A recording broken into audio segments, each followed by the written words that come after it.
Me parece muy interesante tener claridad sobre esta evolución de los cárteles en México.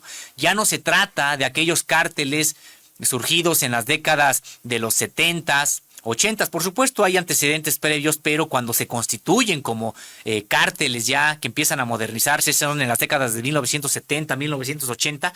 Pero ahí todavía podíamos ver una característica, José Reyes, de estos cárteles, es que su potencia desde el punto de vista armado para generar violencia, pues estaba muy acotada. Estábamos hablando de personas del ámbito rural, empistoladas, que de manera casi espontánea, improvisada, pues se convertían en sicarios y que pues estaban trabajando en estas organizaciones criminales, pero nada tiene que ver con lo que nos encontramos el día de hoy. Pues José Reyes, hoy tenemos ya a cárteles del narcotráfico con verdaderos ejércitos privados profesionales, es decir, con personas que se han preparado en la milicia para incorporarse a estos cárteles del narcotráfico y realizar actividades ilícitas y generar tal nivel de violencia. Hay que recordar, José Reyes, que pues este proceso de militarización y profesionalización, por llamarlo de alguna manera, de la violencia en los cárteles del narcotráfico, pues se aceleró durante el sexenio de Felipe Calderón. Hay que recordar que todo un grupo de fuerzas especiales del ejército mexicano, los GAFES, el Grupo Aeromóvil de Fuerzas Especiales, terminó siendo brazo armado del Cártel del Golfo. Nos referimos a los Zetas, que después los Zetas se separarían, crearían su propio cártel con toda la violencia que eso implica, y los otros cárteles, para enfrentar a estos Zetas, pues también empezaron a militarizar todo su proceso de sicariato. El cártel de Sinaloa, pues contratando a exmilitares caiviles de Guatemala, por ejemplo, y otros casos. Pero bueno, José Reyes, de tipo militar, la evolución táctica estratégica de los cárteles, esta investigación que nos presentas el día de hoy. Así es, Osimo.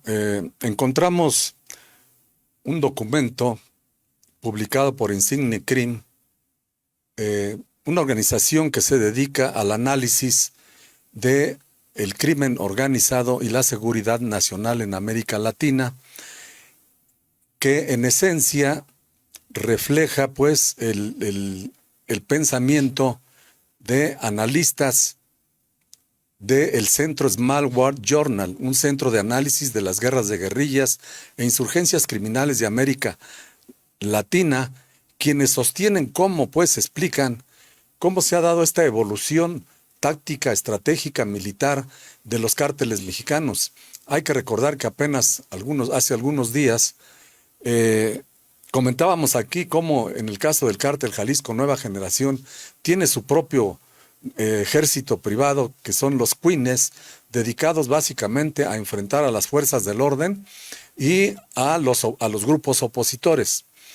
Ahora, de acuerdo con este análisis de estos investigadores, señalan que la evolución de estos cárteles ha permeado a tal grado que utilizan ahora granadas propulsadas por cohetes, lanzagranadas de 40 milímetros, chalecos antibalas y arneses de combate, rifles Barrett de calibre 50, vehículos blindados de combate, hechizos de esos que han hecho viral en las redes sociales, y artefactos explosivos improvisados, así como drones equipados con armas y los clásicos AR-15 y AK-47.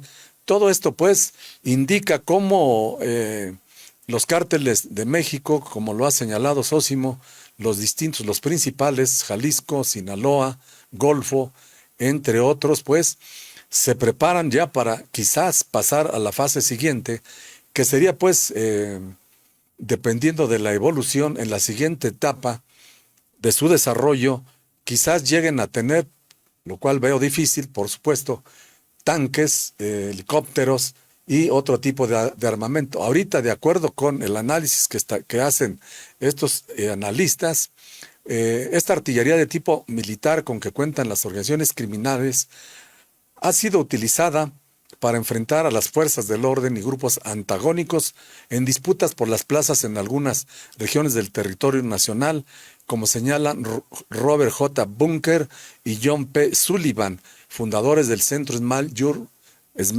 War Journal. Sósimo.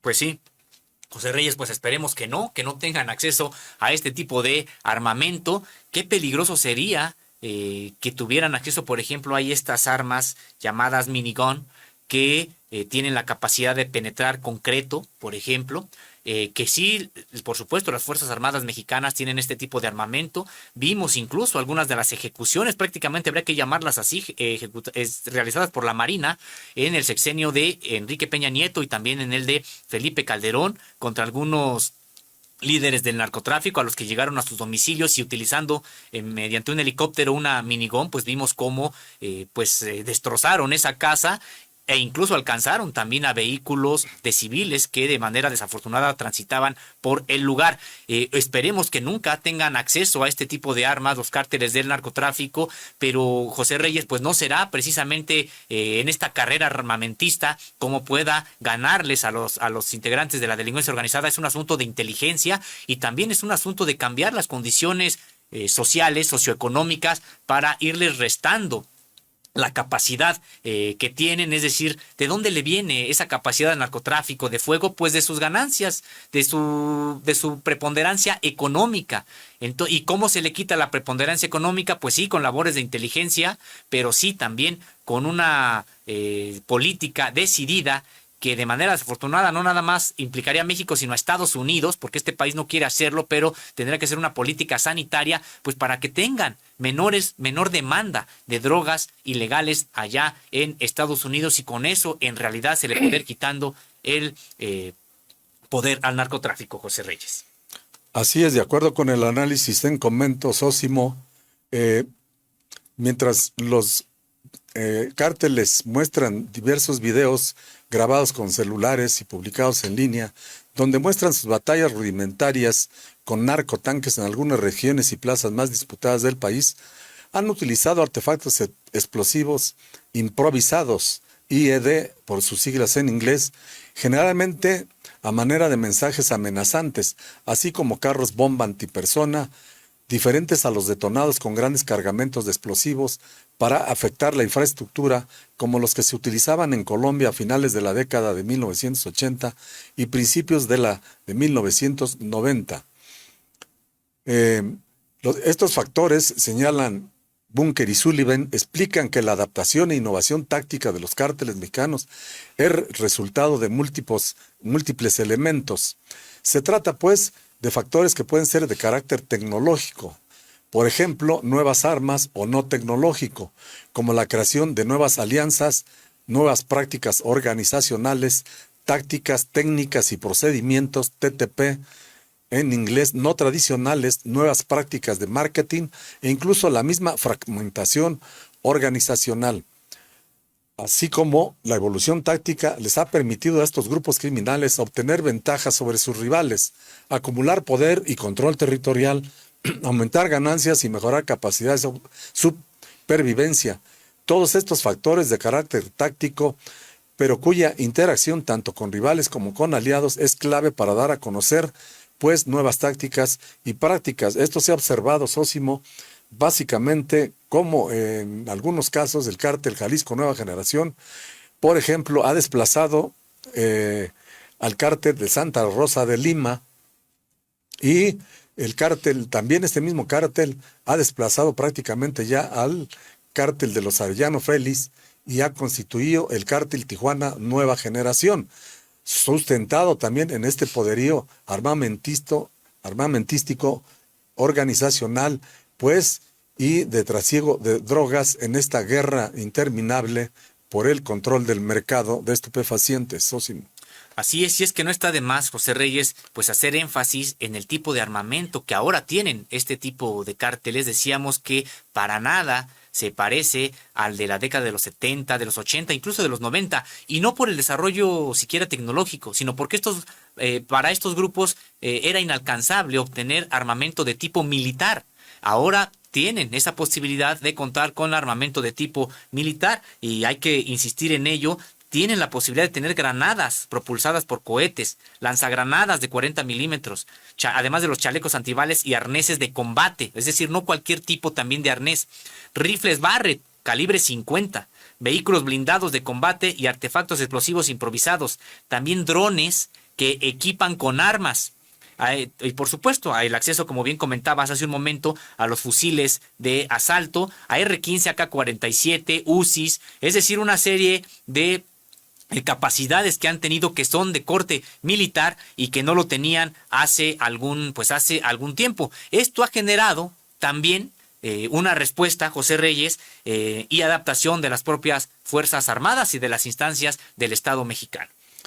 Así, en efecto, Sósimo, el análisis de Insigne Crim respecto de Bunker y Sullivan que hacen respecto de la evolución táctica, estratégica, militar de los cárteles mexicanos, también incluye una versión muy interesante sobre la respuesta y adaptación de las Fuerzas Armadas del país, es decir, la Sedena, Defensa Nacional y Marina. Señalan que el gobierno y el ejército mexicano han podido adaptar sus tácticas con el fin de responder a esta evolución de los cárteles. Sin embargo, esto es algo que varía con el tiempo y el lugar, indican los expertos. También difiere, señalan, según los niveles de gobierno, y esto también es variable. Las políticas municipales y estatales pueden adaptarse más rápidamente debido a la proximidad de determinada amenaza y es posible que posean menos capacidad organizativa. Por el contrario, indican que las fuerzas federales como la Guardia Nacional, el Ejército y la Marina tienen mayor capacidad organizativa para adaptarse a las tácticas y estrategias de la evolución de los cárteles. De hecho, indican, a nivel estratégico se podría argumentar que el despliegue de la Guardia Nacional es como una gendarmería y es en sí mismo una adaptación a las circunstancias tácticas que están presentando los grupos del cártel, de los cárteles del narcotráfico. En general, pues, señalan que la adaptación táctica de ambas partes es clave para el éxito de las tácticas. La adaptación negativa, como la corrupción y la cooptación de las fuerzas estatales para garantizar la seguridad personal, también es evidente. Las fuerzas municipales y estatales han sido tradicionalmente más susceptibles a estos factores, lo que tiene repercusiones tácticas, operativas y estratégicas, indican en su análisis Becker y Sullivan. Sósimo.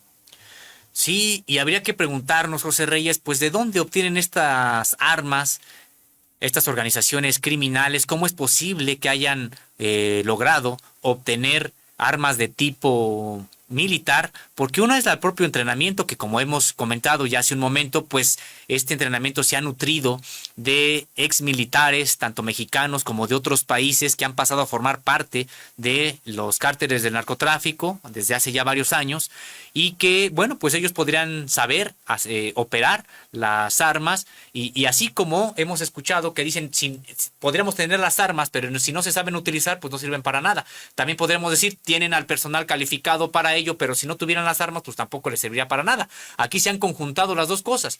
Tienen acceso a las armas y también a armas de tipo militar y también tienen los conocimientos para ejecutarlo. En este documento que pudiste consultar, José Reyes, bueno, pues se señala que el origen de las armas es variado. Sin embargo, hay tres fuentes principales de obtención para los cárteles de narcotráfico de este armamento de tipo militar. La primera que sí se cita en el documento son los rifles, entre comillas, deportivos Barrett, semiautomáticos calibre 50 y los fusiles semiautomáticos AR-15 y AK-47.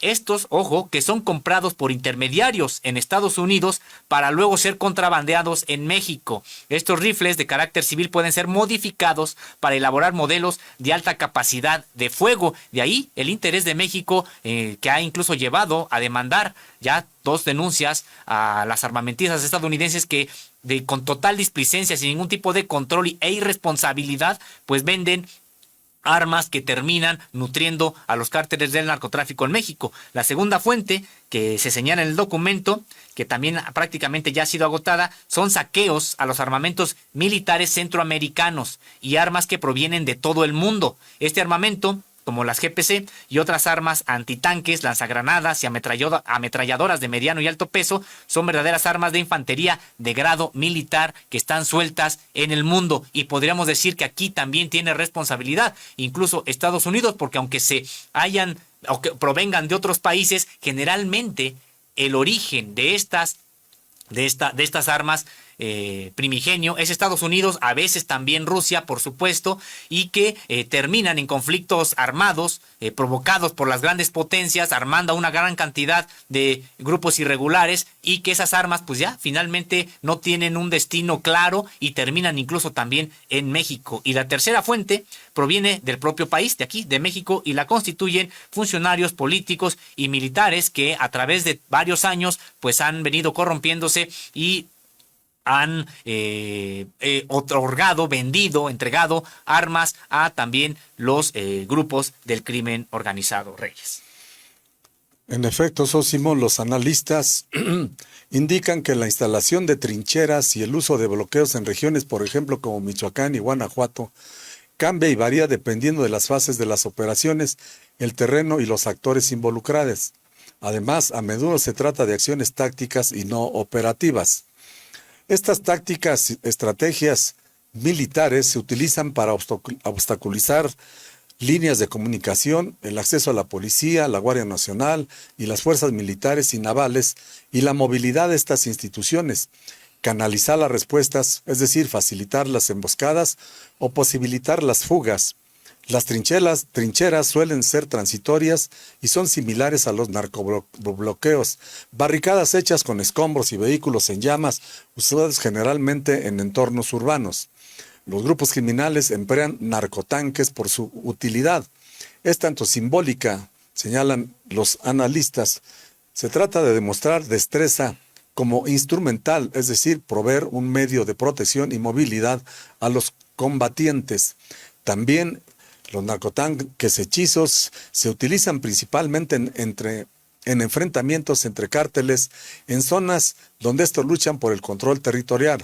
En Monterrey, por ejemplo, han sido utilizados por el Cártel del Golfo y los Zetas, también por el Cártel Jalisco Nueva Generación. De hecho, en el 19 se descubrió un taller para ensamblar estos vehículos en Tuxpan, Veracruz.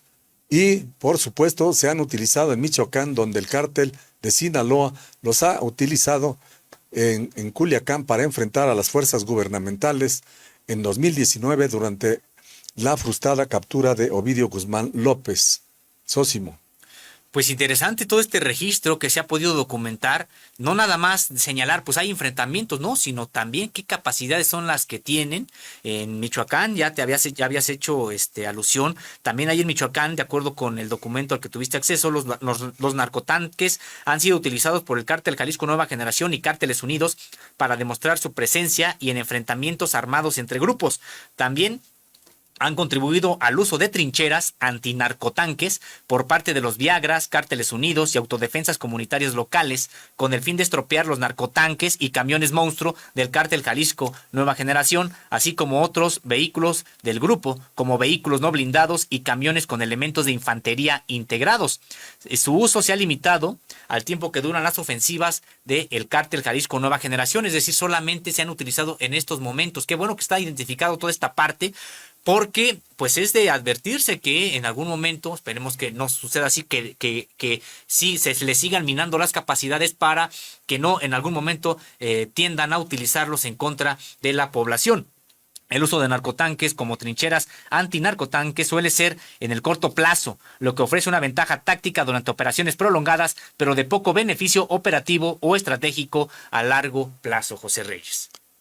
Así es, Sósimo. Por otra parte, los analistas Becker y Sullivan destacan cómo la fragmentación e innovación táctica, así como las escisiones, han sido un fuerte generador de violencia e innovación táctica militar, lo que representa, por ejemplo, la división entre el Cártel del Golfo y los Zetas en 2010, o la escisión del Cártel del Golfo en 2015 y las luchas por la primacía entre los Rojos, los Metros y los Ciclones, entre otros grupos criminales involucrados en el uso de narcotanques, tiroteos y decapitaciones.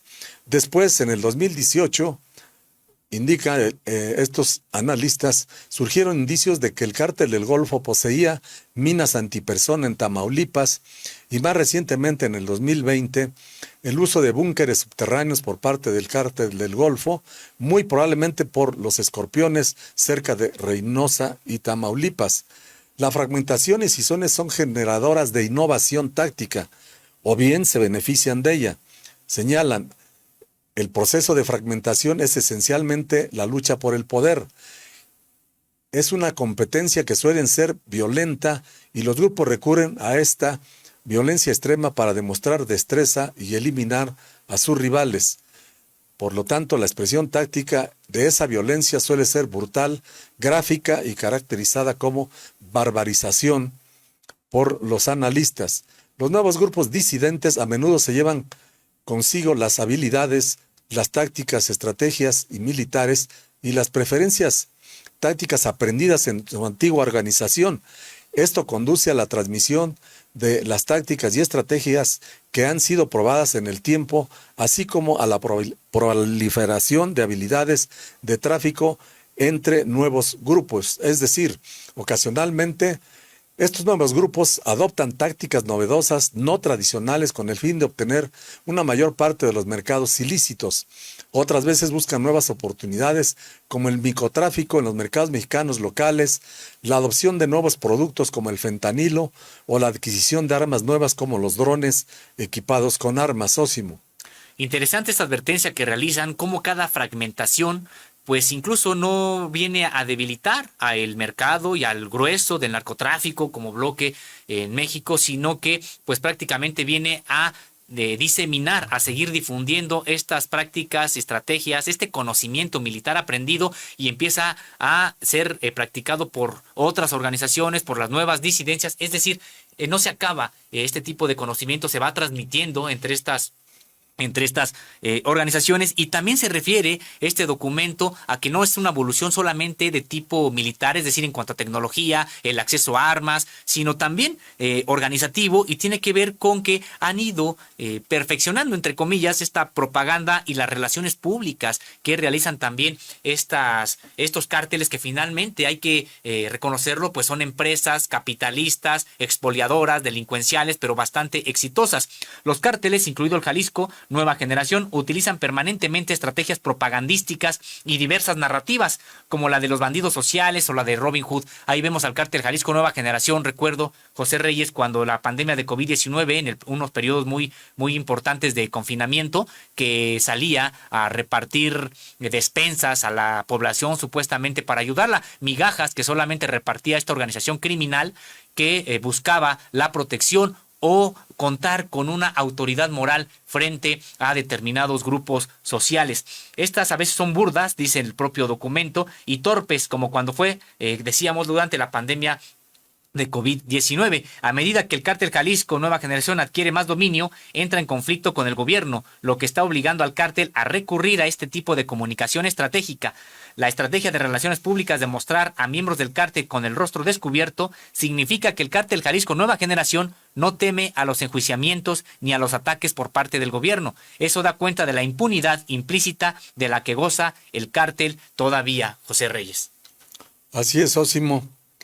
En ese sentido, pues, el análisis de Bunker y Sullivan señalan pues, que cómo está, digamos, estructurada la jerarquía para la toma de decisiones de los distintos cárteles en México. Se trata, dicen, de mantener la integridad organizacional como un reto para todas las organizaciones, bien sea gubernamentales o criminales.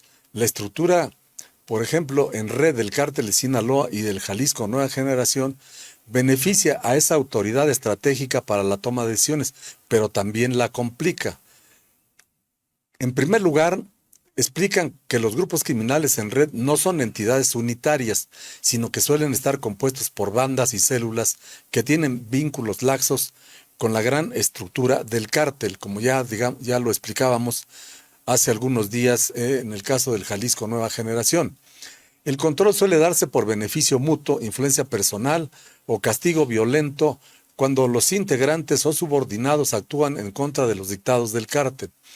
Pero en general hay bastante laxitud siempre y cuando se respete la visión estratégica y se pague el tributo financiero. A menudo el control se delega a elementos subordinados. Esta finalidad táctica es un arma de doble filo, explican los analistas. Puede permitir, y en efecto lo hace, la flexibilidad y la innovación táctica pero también puede conducir a la competencia por el control y a la fragmentación. Las operaciones de información, la violencia instrumental, la imposición de la identidad grupal, entre comillas, mediante la narcocultura y, por supuesto, la generación de ingresos y las oportunidades de recibir parte de las ganancias son elementos que refuerzan la disciplina de estos grupos criminales, Sósimo. Así es, y también tenemos un apartado en este documento que tú has pues revisado, José Reyes, y del que has elaborado pues esta investigación, esta nota. El cártel Jalisco Nueva Generación se basa en un modelo de franquicia más que los Zetas, que eran más centralizados y con quienes se les suele comparar. Hay que recordar, los Zetas sí tenían un modelo centralizado en que controlaban lo que hacían sus demás células independientemente del estado de la República en el que estuvieran. En el caso del cártel Jalisco Nueva Generación tiene una sofisticación táctica que varía mucho entre las diferentes subfranquicias y no hay un sistema nacional o regional que evidencie una academia de entrenamiento del cártel Jalisco Nueva Generación, lo cual sería darles demasiado crédito. Durante muchos años, a través de sus videos propagandísticos de asesinatos por parte de cuadrillas y comandos, se observa cómo equipos de integrantes del cártel Jalisco Nueva Generación utilizan y han aumentado enormemente en sofisticación, potencia de fuego y protección personal, pero así a través de franquicias con un alto nivel, digamos que de independencia entre ellas, trabajando sí para el cártel Jalisco Nueva Generación, aunque no necesariamente tengan la misma preparación todas las células, todos los integrantes, José Reyes. Así es, Osimo. Todo eso hace pensar, pues, que además de las franquicias, por ejemplo, que construye y que pone en práctica como empresa criminal del capitalismo, el cártel Jalisco Nueva Generación, su líder, Nemesio Ceguera Cervantes, el Mencho, ha desarrollado una o varias fuerzas móviles centralizadas, las cuales brindan apoyo operativo a las franquicias del cártel de vez en cuando, como lo explicamos, digamos, más ampliamente en el número que está circulando de nuestra revista.